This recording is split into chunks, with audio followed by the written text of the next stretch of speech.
Hey friends, welcome back to MamaFin's Kitchen, and it is Saturday of COVID safer at home, and I saw a recipe on KitchenAid's Instagram page not too long ago this week, and it reminded me about making fresh pasta from scratch, and I haven't done it for a very long time, and I thought, what thing do I have better to do on a Saturday afternoon stuck at home than making fresh pasta? So that's what we're going to do today.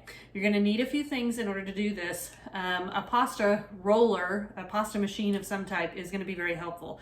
You can either get a regular pasta machine, or if you happen to have the attachment that goes on your KitchenAid mixer, that's great. But you need some sort of like a pasta machine if you don't want to spend a lot of time rolling it out very, very thin by hand. A pasta roller is super helpful. I'm going to use my KitchenAid mixer for part of this. I have a 5-quart tilt head KitchenAid mixer, so we're going to use that for part of it.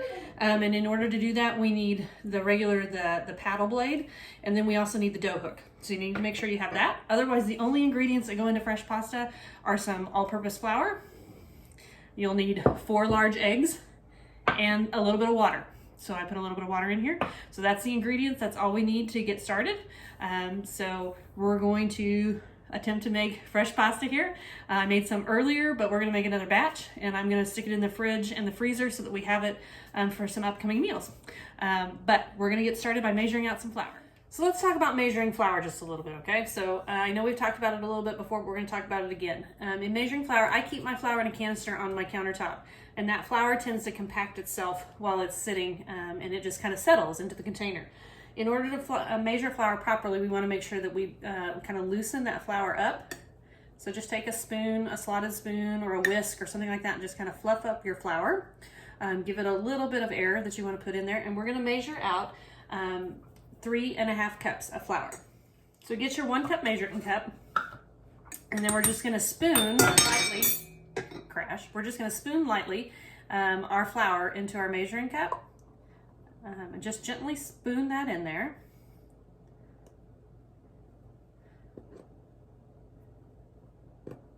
We're going to need 3.5 cups for this particular recipe. So we're going to put 1 cup. And then in this particular recipe, we're also going to have to sift this flour. Now that's the other thing when looking at a recipe. You'll sometimes see a recipe that says flour, sifted, or you may see a recipe that says sifted flour. It's very important that comma or what order that says where to sift it. If it says to you 3 cups flour, sifted, you want to measure the flour first and then sift it. If it says 3 cups sifted flour, you want to sift the flour first and then measure it. So it's really important of which way that is phrased. Because you want to make sure that you get the proper amount of flour and then aerate it accordingly. So when you're sifting it, you're adding air to it and making it lighter, fluffier, etc. So you want to make sure that you sift that in the proper order. So in this particular case, we want 3.5 cups of flour sifted. So we're going to measure our flour first, then we're going to sift it. So we've measured out 3.5 cups of flour right here. So I'm going to set my flour container aside, and we now want to sift our flour. So you may have one of the crank type of sifters that has the old crank. Totally fine, use that. I have one that's a handle that moves back and forth. It's a little bit bigger, that kind of thing. So I'm just going to sift it down into this large Pyrex measuring cup. And you just want to do a little at a time. I made the mistake of trying to sift all 3.5 cups at one time together, and that made a huge mess. So just do a little at a time, save yourself a headache. And don't make a mess over your kitchen. We're just going to sift this into this giant Pyrex measuring cup. We're going to sift all 3.5 cups.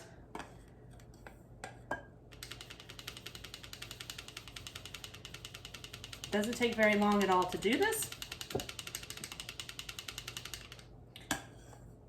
You just need to make sure you have a really fine mesh sieve or a straight sifter like this, or one of the old-fashioned crank kinds is fine too. Whatever sifter you have, it's fine to use it. So we've got our 3.5 cups of flour sifted now. So you can see how really fine and pretty that is. And the flour that I'm using is just good old all-purpose unbleached flour.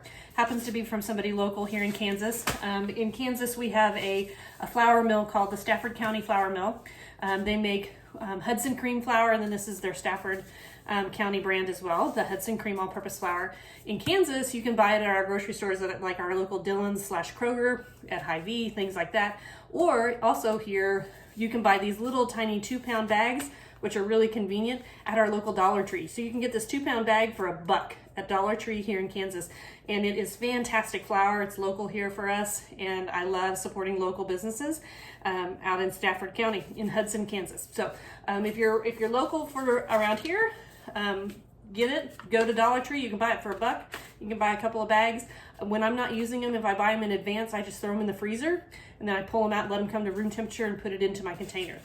Super helpful and supporting something local, and it's really fantastic. So the next step in our process is we're actually going to make the pasta dough. So I have my 5-quart KitchenAid tilt head mixer here, and we're going to put on the paddle attachment. And then we're going to put our flour into our bowl here. Down in there. And then to that, we're going to add 4 eggs, 4 large eggs. That we've already cracked and put into the bowl. Put that in, and then we want to put in about 2 tablespoons of water to start. And then we're going to add a little bit more water as we're going here. Just you'll probably use somewhere between 3 and 4 tablespoons of water. And we're going to turn this on, and we're just going to mix these ingredients together for about 30 seconds. So down inside our bowl here, we've got our eggs, our water, and our flour, and we're going to turn this on and mix it for about 30 seconds. And y'all, it helps if you plug in your mixer. LOL. And I want you to put it up to the number 2 on your mixer, okay? So mix it at speed number 2 for about 30 seconds.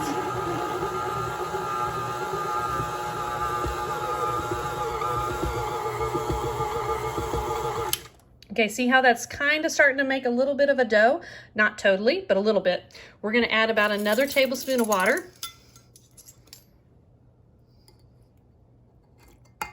Down in there. I want to blend it for just about 15 more seconds. Lock that tilt head in place so it doesn't bounce all over on you.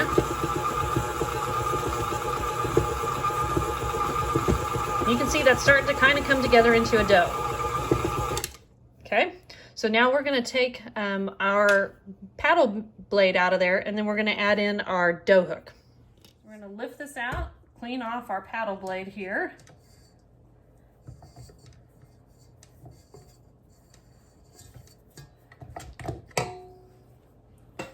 And add in our dough hook. And then we're going to mix this at about a speed 2 for 2 minutes. Okay? Lock that tilt head in place to make sure it doesn't bounce around. And then we're going to mix this at the speed 2 for about 2 minutes.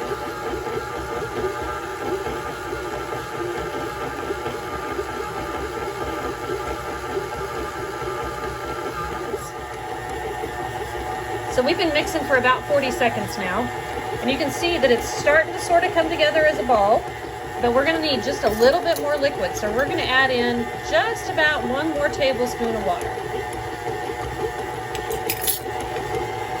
We really want this to form into a dough. So you just want to add that water a little bit at a time, okay? Because once you add it, you can't take it out. So just make sure you add it a little at a time until it starts to form a dough. And you can see that this is starting to do that. He's starting to come together beautifully into a dough.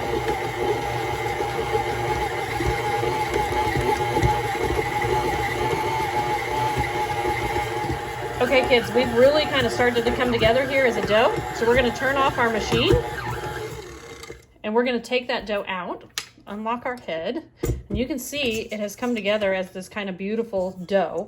It's pretty firm. It's not soft and squishy like a bread dough is sometimes. But it's a firm dough, and we're going to knead this by hand for just a couple of seconds, okay? There's a couple of tools in your kitchen that will be super helpful for you when doing this. One of those is a pastry cloth. You can make one yourself out of a very stiff canvas if you want to. You can buy them as well, but get yourself a pastry cloth. They're easy. You can just serge off the edges, sew those down, or You can also just do this on a wooden cutting board that you flour the surface, or your countertop if you want. I find a pastry cloth just makes things a lot easier. And then sprinkle a little bit of flour onto your pastry cloth. Here's our dough that we had, and you can see it's starting to get kind of nice and stretchy, but we're just gonna knead this just a little bit for about 30 seconds by hand. Not a tremendously long amount of time. And it's not like kneading bread dough, because it's not gonna be really easy to knead. It's a pretty stiff kind of dough, okay? But what I want you to do is fold it over and fold it and then turn it like a quarter turn. Then fold it and turn it a quarter turn. And just do that for about 30 seconds, 30, 45 seconds, and that's it, okay? You're just working that just a little bit by hand. The machine, your mixer did most of it for you, but you just want to do just a little bit by hand. So then we're going to let this dough rest for 15 minutes, okay? So let that sit and rest. Cover it with a tea towel, a flour sack towel, something like that. Just cover it so it doesn't get hard. You don't want it exposed to the air. Just cover it with a tea towel. Set your timer for 15 minutes and let it rest. While your dough is resting, I want you to get a few things assembled. I want you to get just a small like cereal bowl with a little bit of flour in it and set that aside. You'll need that, okay? Because you'll need to you'll need to flour your pasta as you're running it through the rollers to make sure it doesn't stick. The other thing I want you to do is get yourself a sheet tray, put a couple of sheets of parchment onto it. Then I want you to flour it lightly. Just sprinkle a little bit of flour across it. And then if you happen to have some semolina flour on hand, go ahead and use a little bit of semolina flour on that parchment sheet as well. Because as we make out our pasta, we're gonna put it in little nests, little piles on here as we're making it out, okay? So get that pan prepped while you're doing that, while you're waiting for your dough to rest, and set that aside as well. The next thing that you wanna get ready while your dough is resting is your pasta machine. I have, my dad built me a nice little platform a wooden platform to put my pasta machine on, and then I can clamp it down to. If you don't have that, you can clamp it to a cutting board, or you can clamp it to your countertop. Any of those will work. I like having this because I don't have to lean over quite so far. It's elevated for me. It also works really well for my apple core peeler slicer when I go to do apples in the fall to make applesauce and things like that. So this little platform for me is very multi-purpose and I love it. So get yourself something like that, or just have something to put your machine on and to clamp it down to. So what we're gonna do is we're gonna put our machine onto this platform. We wanna put him close to the edge, okay? And then you're just gonna clamp it down. It comes with a clamp. You're gonna clamp that down and secure it to this board, okay? So that it doesn't shift around.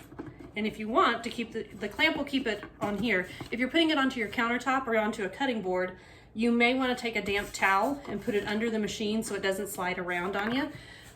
But on here, by the time I clamp it down here, he's pretty secure. He doesn't move too much. And then this is the other part of the machine. This is what actually cuts the pasta. This part right here, as you can see, this will make wider pasta like fettuccine. This will make more like angel hair pasta. Okay, so you want to attach that to your machine. It just slides on. There's a couple little grooves, and you just want to slide that on. Slide it into place. It's going to look something kind of like that, okay? There's also a little guide that goes on, and it just clamps. It just sits right on top. So that's pretty much all you have to do. And then there's the crank. On the side of your pasta machine, there's these holes, and this crank fits into these holes. So as we're first rolling out our pasta, we'll use this hole because this is the rollers right here. And we'll use that hole first. And once we've rolled our pasta into sheets, then we'll put it into whichever hole that we want for our pasta. If we want the wider fettuccine, we'll put it in this hole. If we want the angel hair, we'll put it in this hole and then crank it through.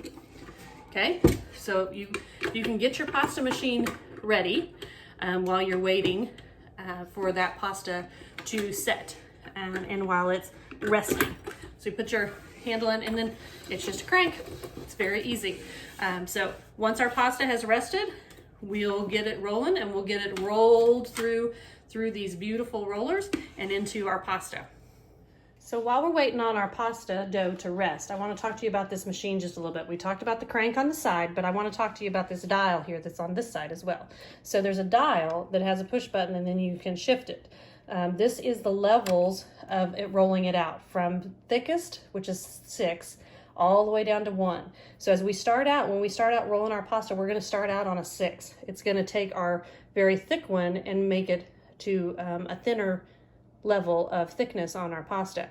And we're gonna run it through a couple of times on each of these levels, and we're just progressively gonna get it thinner and thinner and thinner as we go down. And all you do is push that button and you just turn the dial, and there's a little notch up here that puts it into the right section. 1 is the thinnest, 6 is the thickest.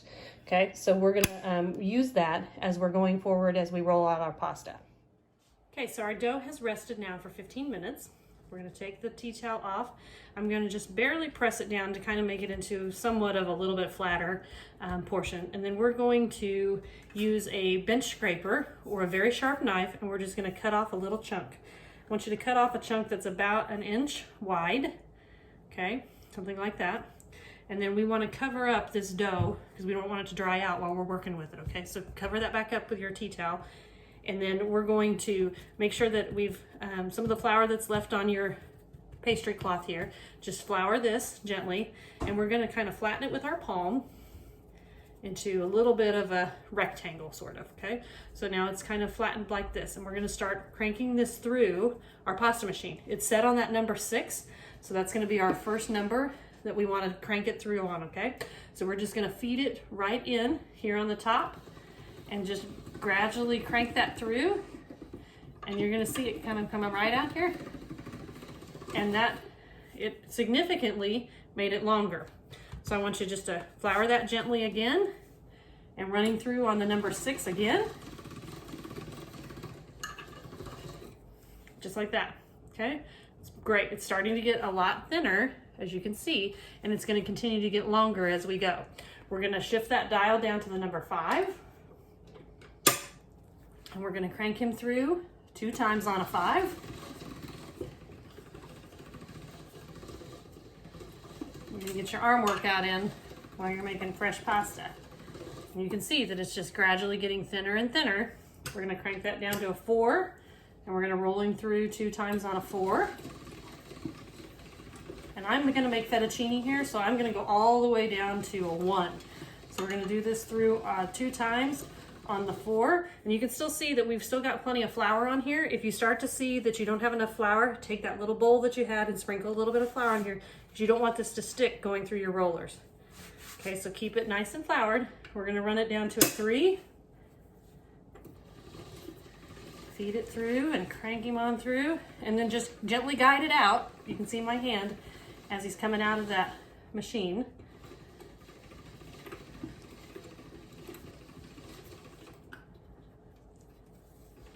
And you can see it just continues to get longer and longer into our ribbon of pasta. So we're gonna crank him down to a 2. Feed it through.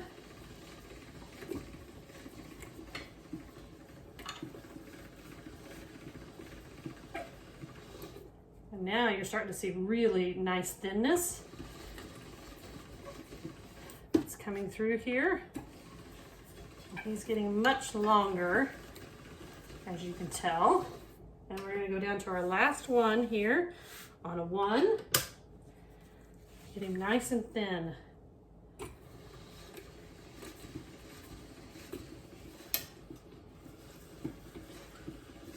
This beautiful sheet of pasta coming through here. If he starts to get really long and kind of unmanageable for yourself, you can take that bench scraper and just cut him in half, because whatever length you have here is also going to be the length of your pasta. So it's going to be just fine if you need to cut him, and then roll each little section through. If that makes it easier for you to get it through your machine and manage it, it's no problem. So I ran that one through its last time. So we're going to run this other little piece through for its final time through the machine.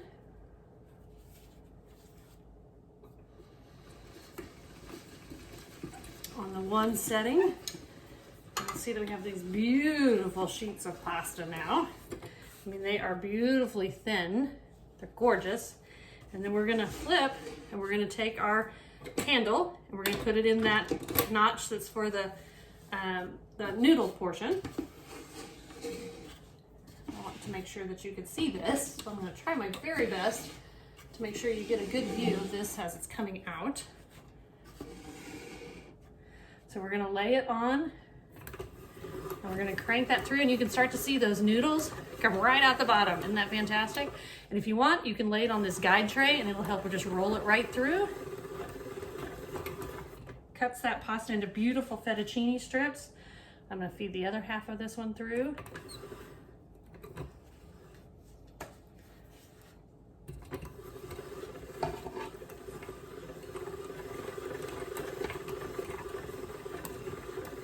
Those rollers, and look at this beautiful pasta that you have.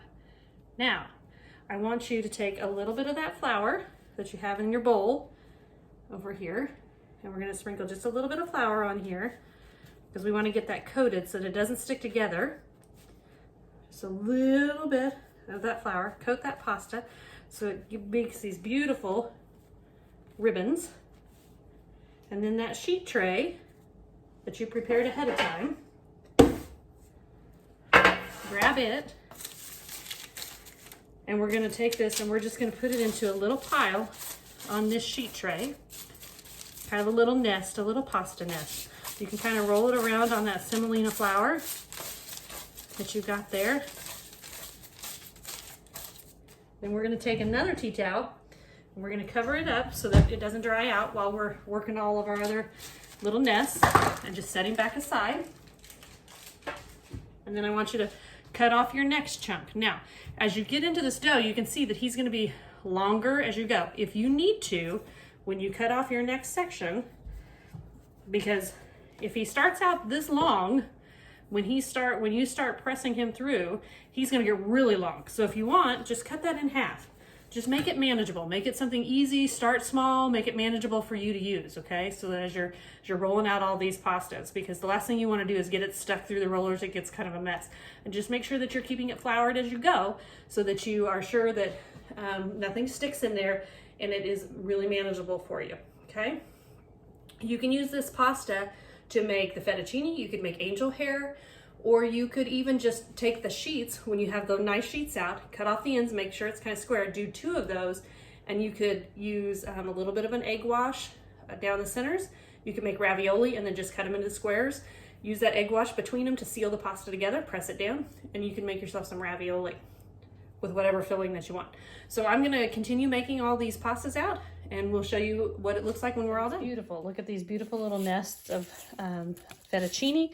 I did do one on angel hair so you can kind of see what that looks like. When you go to cook this, you're just gonna get yourself a big pot of boiling water, salt it to the salinity of the sea so that your pasta gets nice and salted as it cooks. So then you can top this with your favorite marinara sauce. You can top it with a bolognese. You could do Alfredo sauce. You could do matriciano, like a spicy or an arrabbiata, a vodka sauce, whatever sauce that you and your family love, and protein. If you want a bolognese with like beef and Italian sausage, or just a marinara or something fresh with some basil and pesto, you can do that too. Just boil this in a pot of boiling water for about 4 minutes. It's fresh pasta, so it doesn't take as long to cook as a dried pasta does. And make sure you salt that water again, like I said earlier. And I mean, these are beautiful ribbons of pasta that we've made here. It will last in the refrigerator. If you decide you want to store it in the refrigerator, just make sure that you've got it nice and coated in the flour to keep it separated so it doesn't stick together. But store it in the refrigerator in a tightly sealed container, or wrapped in plastic wrap or a Ziploc bag, something like that, so it doesn't dry out. You can store it in the refrigerator for about 3 days. Otherwise, you can throw it into the freezer in a Ziploc bag, etc. Same thing, into a container or something like that. And it'll stay for a couple weeks in the freezer. It makes a nice amount of pasta. If you've got a family, it's enough to feed your family.